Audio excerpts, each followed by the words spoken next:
इसका अर्थ भी उतना ही प्यारा है। मैं विदा लेता हूं फिर मिलने के लिए। इसी भाव से मैंने फरवरी में आपसे कहा था कि चुनाव नतीजों के बाद फिर मिलूंगा और आज मन की बात के साथ मैं आपके बीच फिर हाजिर हूं। उम्मीद है आप सब अच्छे होंगे, घर में सबका स्वास्थ्य अच्छा होगा। और अब तो मानसून भी आ गया है और जब मानसून आता है तो मन भी आनंदित हो जाता है। आज से फिर एक बार हम मन की बात में ऐसे देशवासियों की चर्चा करेंगे जो अपने कामों से समाज में, देश में बदलाव ला रहे हैं। हम चर्चा करेंगे हमारी समृद्ध संस्कृति की, गौरवशाली इतिहास की और विकसित भारत घर में सबका स्वास्थ्य अच्छा होगा। साथियों, और अब तो फरवरी से लेकर भी आ गया है और जब मानसून आता है तो मन भी आनंदित हो जाता है। को होता था। आज से फिर आपसे इस संवाद की बहुत कमी महसूस होती थी, लेकिन मुझे ये देखकर बहुत अच्छा भी लगा कि इन महीनों में आप लोगों ने मुझे लाखों संदेश भेजे। मन की बात रेडियो प्रोग्राम भले ही कुछ महीने बंद रहा हो, लेकिन मन की बात का जो स्पिरिट है, देश में, समाज में सुनाता है, अच्छे काम, निस्वार्थ भावना से किए गए काम, समाज पर पॉजिटिव असर डालने वाले काम निरंतर चलते रहे। चुनाव की खबरों के बीच निश्चित रूप से मन को छू जाने वाली ऐसी खबरों पर आपका ध्यान गया होगा। साथियों, मैं आज देशवासियों को धन्यवाद भी करता हूं कि उन्होंने हमारे संविधान और देश की लोकतांत्रिक व्यवस्थाओं पर अपना अटूट विश्वास दोहराया है। 24 का चुनाव दुनिया का सबसे बड़ा चुनाव था। दुनिया के किसी भी देश में इतना बड़ा चुनाव कभी नहीं हुआ, जिसमें 65 करोड़ लोगों ने वोट डाले हैं। मैं चुनाव आयोग और मतदान की प्रक्रिया से जुड़े हर व्यक्ति को इसके लिए बधाई देता हूं।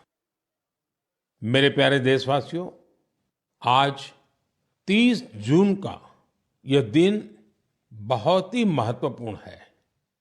इस दिन को हमारे आदिवासी भाई बहन हूल दिवस के रूप में मनाते हैं।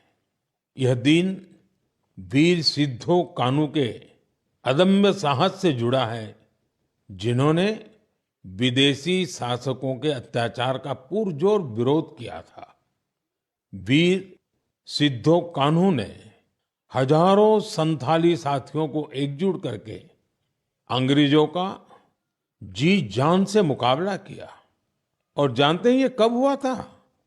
ये हुआ था 1855 में। यानी ये 1857 में भारत के प्रथम स्वतंत्रता संग्राम से भी 2 साल पहले हुआ था। तब झारखंड के संथाल परगना में हमारे आदिवासी भाई बहनों ने विदेशी शासकों के खिलाफ हथियार उठा लिया था।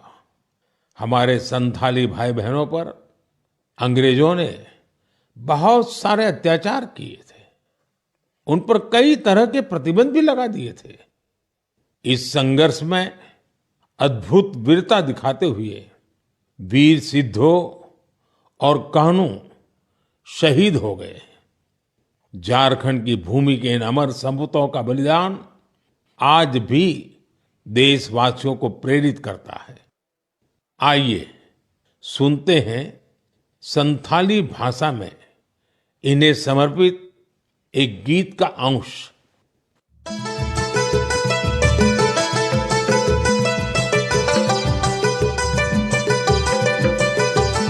सीधा कानू बोल बुहा मनावे 29 जन जहाँ दिसम रिया मरंग दो संताल उल्का ᱥᱟᱱᱛᱟᱞ ᱦᱩᱞ ᱫᱚ ᱟᱸᱫᱳᱲ ᱞᱮᱱᱟ ᱤᱝᱨᱮᱡᱽ ᱠᱟᱹᱱᱩᱱ ᱵᱷᱟᱸᱜᱚᱲ ᱞᱮᱱᱟ ᱡᱩᱢᱤ ᱵᱟᱧᱪᱟᱣ एसपीटी एकिन लागुᱭᱮᱱᱟ জাঙ্গারে পায়গান সাড়ি কানে ঝামঝা ফুলকু হোলে বুয়া হোলে হোले।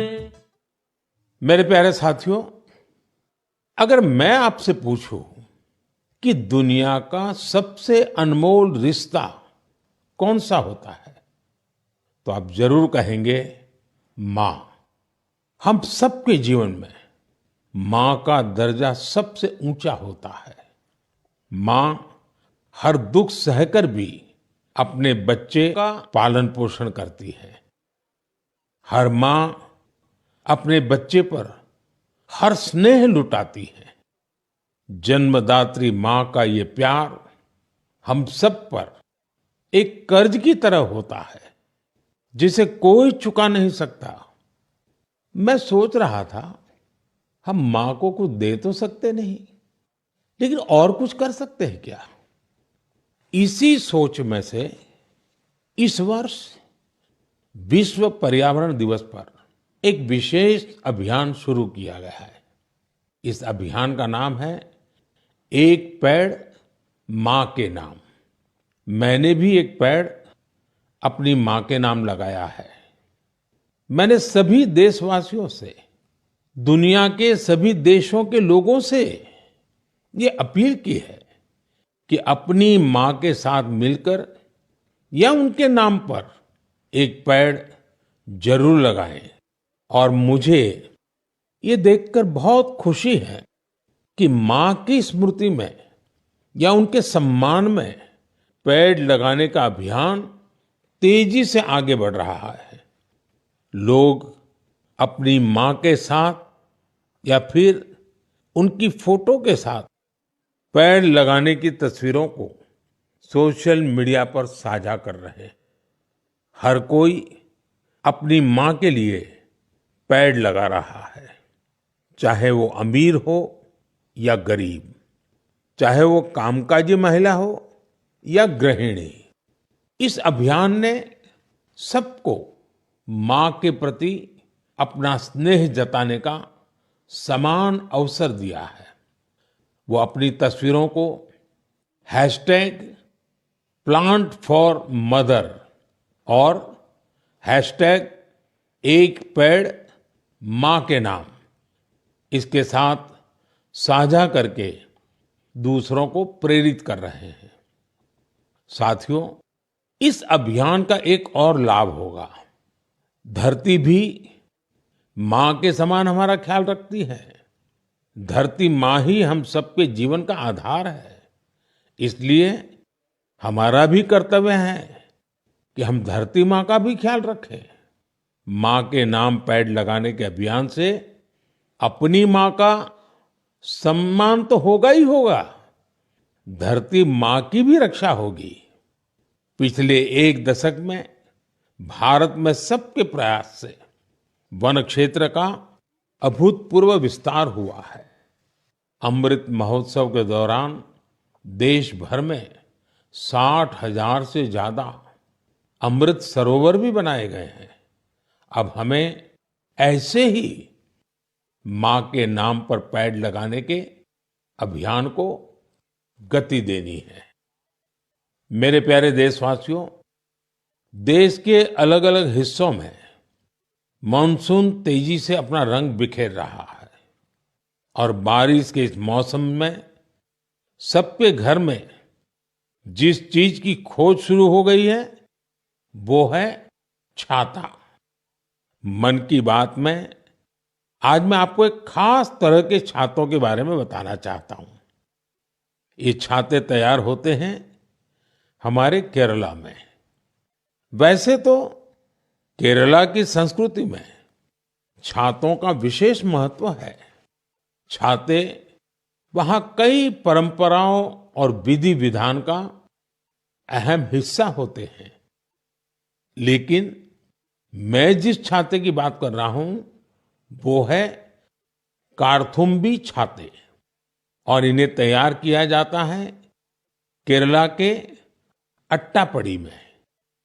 ये रंग बिरंगे छाते बहुत शानदार होते हैं और खासियत ये कि इन छातों को केरला की हमारी आदिवासी बहनें तैयार करती हैं। आज देश भर में इन छातों की मांग बढ़ रही है। इनकी ऑनलाइन बिक्री भी हो रही है। इन छातों को वट्टालक्की सहकारी कृषि सोसाइटी की देखरेख में बनाया जाता है। इस सोसाइटी का नेतृत्व हमारी नारी शक्ति के पास है। महिलाओं के नेतृत्व में अट्टापड़ी के आदिवासी समुदाय ने एंटरप्रेन्योरशिप की अद्भुत मिसाल पेश की है। इस सोसाइटी ने एक बैम्बू हैंडीक्राफ्ट यूनिट की भी स्थापना की है। अब ये लोग एक रिटेल आउटलेट और एक पारंपरिक कैफे खोलने की भी तैयारी में है। इनका मकसद सिर्फ अपने छाते और अन्य उत्पाद बेचना ही नहीं है, बल्कि ये अपनी परंपरा, अपनी संस्कृति से भी दुनिया को परिचित करा रहे हैं। आज कार्थुम्बी छाते केरला के एक छोटे से गांव से लेकर मल्टीनेशनल कंपनियों तक का सफर पूरा कर रहे हैं। लोकल के लिए वोकल होने का इससे बेहतरीन उदाहरण और क्या होगा। मेरे प्यारे देशवासियों, अगले महीने इस समय तक पेरिस ओलंपिक शुरू हो चुके होंगे। मुझे विश्वास है कि आप सब भी ओलंपिक खेलों में भारतीय खिलाड़ियों का उत्साह बढ़ाने का इंतजार कर रहे होंगे। मैं भारतीय दल को ओलंपिक खेलों की बहुत बहुत शुभकामनाएं देता हूं। हम सबके मन में टोक्यो ओलंपिक की यादें अब भी ताजा हैं। टोक्यो में हमारे खिलाड़ियों के प्रदर्शन ने हर भारतीय का दिल जीत लिया था। टोक्यो ओलंपिक के बाद से ही हमारे एथलीट्स पेरिस ओलंपिक की तैयारियों में जी जान से जुटे हुए थे। सभी खिलाड़ियों को मिला दे तो इन सब ने करीब 900 इंटरनेशनल कंपटीशन में हिस्सा लिया है। ये काफी बड़ी संख्या है। साथियों, पेरिस ओलंपिक में आपको कुछ चीजें पहली बार देखने को मिलेगी। शूटिंग में हमारे खिलाड़ियों की प्रतिभा निखरकर सामने आ रही है। टेबल टेनिस में मेन और विमेन दोनों टीमें क्वालिफाई कर चुकी हैं। भारतीय शॉटगन टीम में हमारी शूटर बेटियां भी शामिल है। इस बार कुश्ती और घुड़सवारी में हमारे दल के खिलाड़ी उन कैटेगरीज में भी compete करेंगे जिनमें पहले वे कभी शामिल नहीं रहे। इससे आप ये अनुमान लगा सकते हैं कि इस बार हमें खेलों में अलग लेवल का रोमांच नजर आएगा। आपको ध्यान होगा, कुछ महीने पहले वर्ल्ड पारा एथलेटिक्स चैंपियनशिप में हमारी बेस्ट परफॉर्मेंस रही है। वहीं चेस और बैडमिंटन में भी हमारे खिलाड़ियों ने परचम लहराया है। अब पूरा देश ये उम्मीद कर रहा है कि हमारे खिलाड़ी ओलंपिक्स में भी बेहतरीन प्रदर्शन करेंगे। इन खेलों में मेडल्स भी जीतेंगे और देशवासियों का दिल भी जीतेंगे। आने वाले दिनों में मुझे भारतीय दल से मुलाकात का अवसर भी मिलने वाला है। मैं आपकी तरफ से उनका उत्साहवर्धन करूंगा। और हाँ, इस बार हमारा हैशटैग चीयर फॉर भारत है। इस हैशटैग के जरिए हमें अपने खिलाड़ियों को चीयर करना है, उनका उत्साह बढ़ाते रहना है। तो मोमेंटम को बनाए रखिए। आपका ये मोमेंटम भारत का मैजिक दुनिया को दिखाने में मदद करेगा। मेरे प्यारे देशवासियों, मैं आप सभी के लिए एक छोटी सी ऑडियो क्लिप प्ले कर रहा हूं। रेडियो क्वेट FM 93.3 से हिंदी शो नमस्ते कुवैत।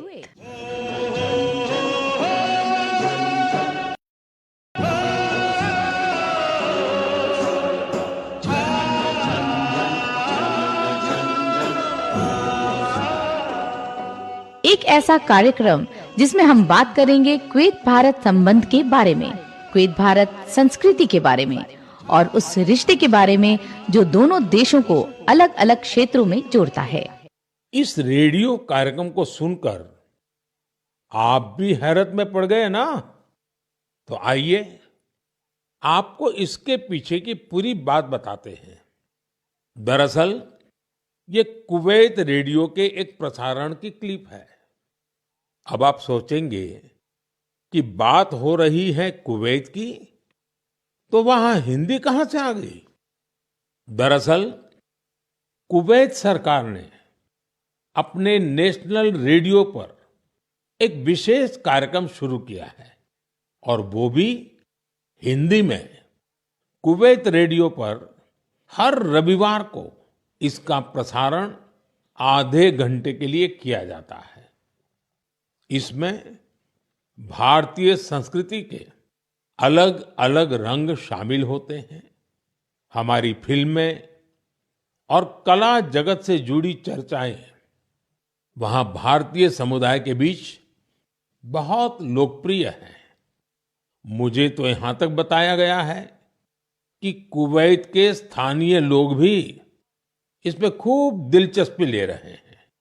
मैं कुवैत की सरकार और वहां के लोगों का हृदय से धन्यवाद करता हूं, जिन्होंने ये शानदार पहल की है। साथियों, आज दुनिया भर में हमारी संस्कृति का जिस तरह गौरवगान हो रहा है, उससे किस भारतीय को खुशी नहीं होगी? अब जैसे तुर्कमेनिस्तान में इस साल मई में वहां के राष्ट्रीय कवि की 300वीं जन्म जयंती मनाई गई। इस अवसर पर तुर्कमेनिस्तान के राष्ट्रपति ने दुनिया के 24 प्रसिद्ध कवियों की प्रतिमाओं का अनावरण किया। इनमें से एक प्रतिमा गुरुदेव रविंद्रनाथ टैगोर जी की भी है। ये गुरुदेव का सम्मान है, भारत का सम्मान है। इसी तरह जून के महीने में दो कैरेबियाई देश सूरीनाम और सेंट विंसेंट एंड द ग्रेनाडीज ने अपने इंडियन हेरिटेज को पूरे जोश और उत्साह के साथ सेलिब्रेट किया। सूरीनाम में हिंदुस्तानी समुदाय हर साल 5 जून को इंडियन अराइवल डे और प्रवासी दिन के रूप में मनाता है। यहाँ तो हिंदी के साथ ही भोजपुरी भी खूब बोली जाती है।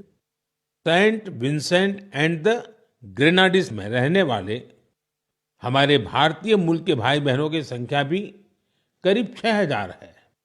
उन सबको अपनी विरासत पर बहुत गर्व है।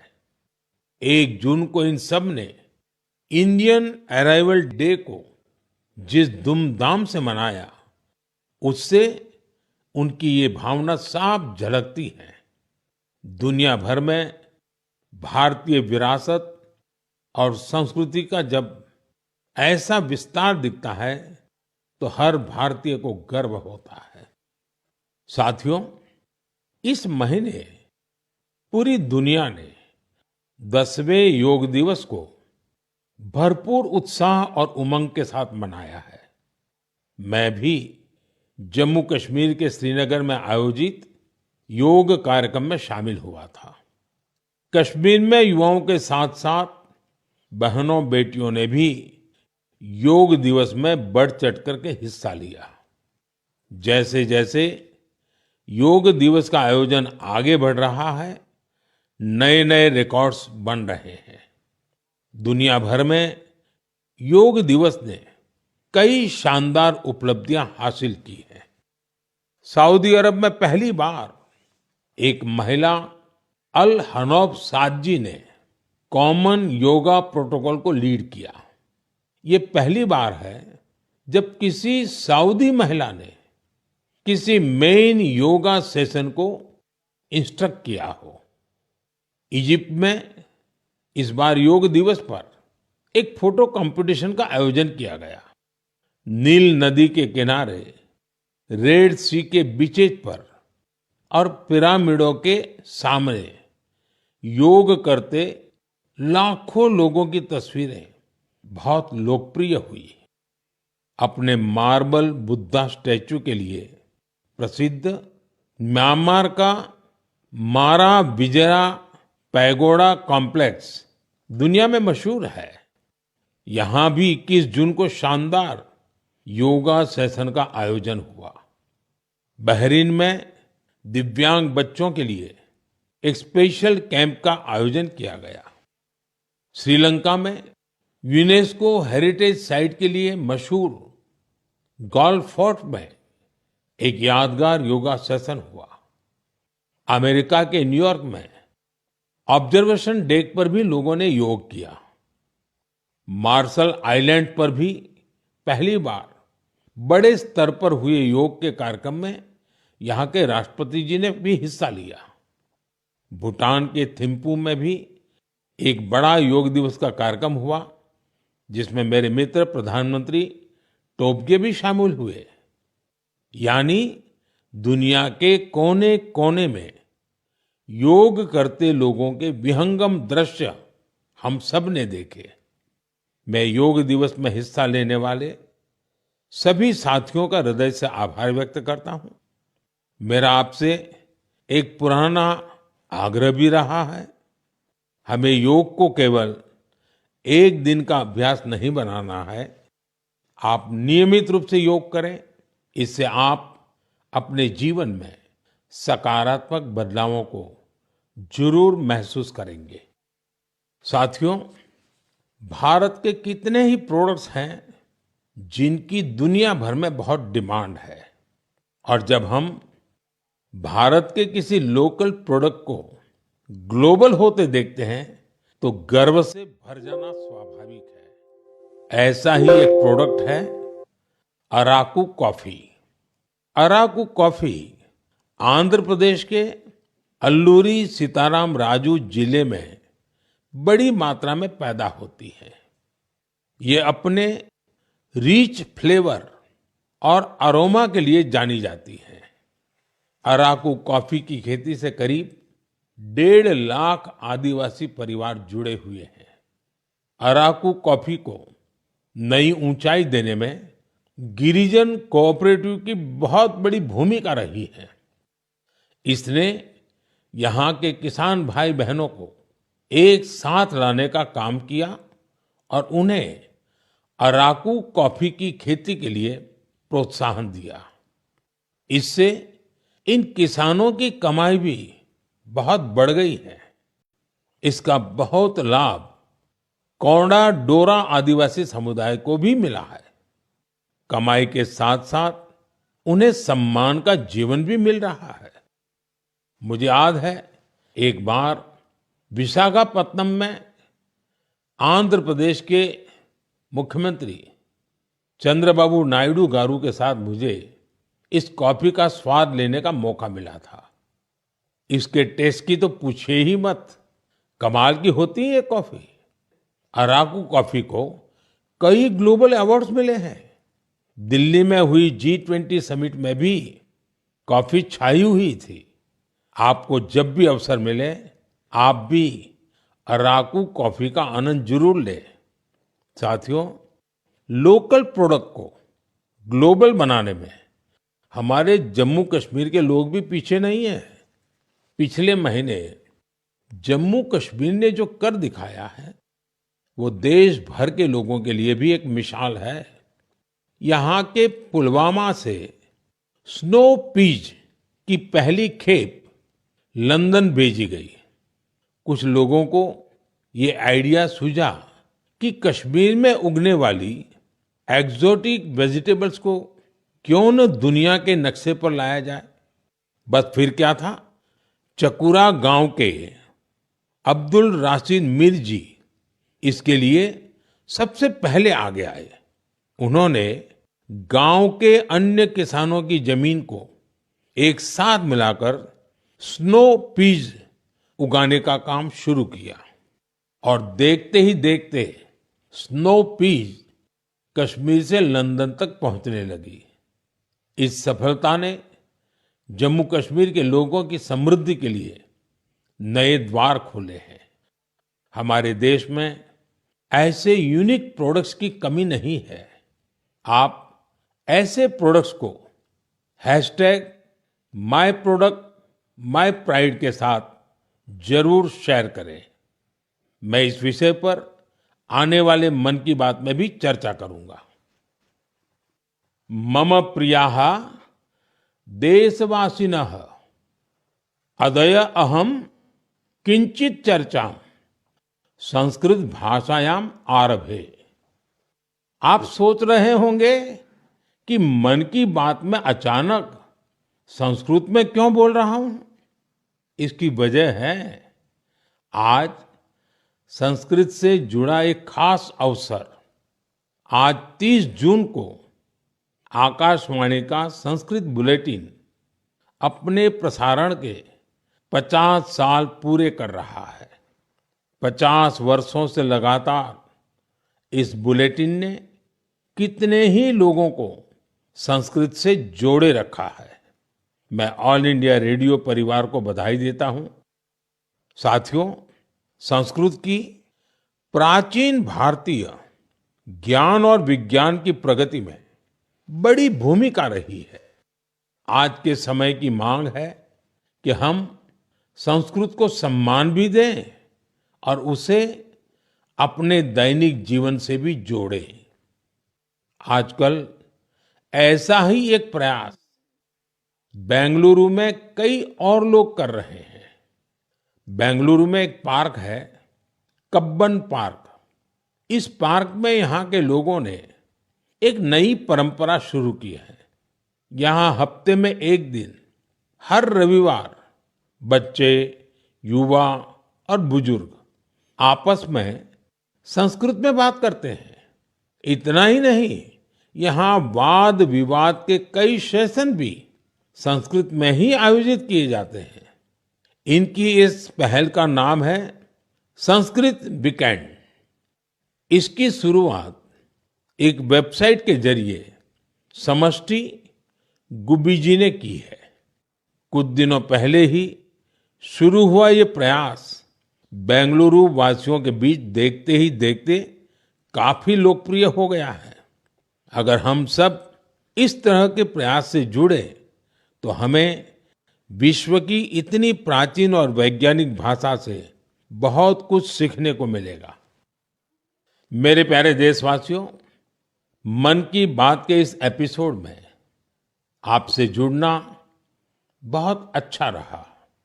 अब ये सिलसिला फिर पहले की तरह चलता रहेगा।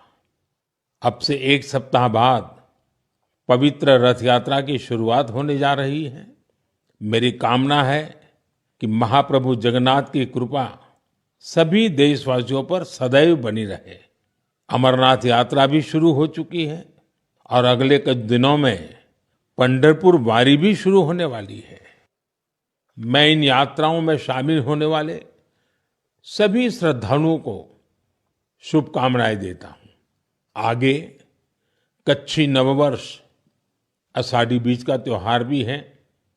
इन सभी पर्व त्योहारों के लिए भी आप सभी को ढेर सारी शुभकामनाएं।